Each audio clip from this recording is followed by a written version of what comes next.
नमस्कार, मी नाना आहिरे. आवाज in news Marathi channel मध्ये आपलं सर्वांचं स्वागत करतो. बघूया आजची ठळक बातमी. एक सेकंड, सर्वांनी शांत राहा.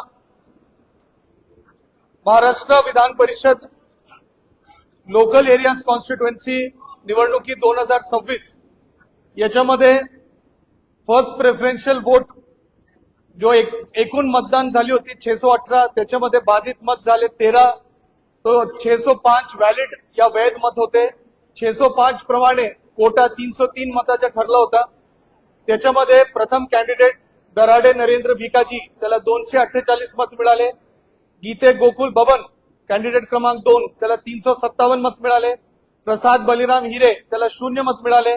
असे एकूण 605 मताप्रमाणे 357 पहिल्या पसंती क्रमांकाचे मत प्राप्त झाला असल्यामुळे श्री गीते गोकुल बबन जो एक अपक्षीय उमेदवार इंडिपेंडेंट उमेदवार आहे त्याला महाराष्ट्र विधान परिषद स्थानिक स्वराज्य संस्थान मतदारसंघामध्ये विजयी जाहीर करण्यात येत आहे.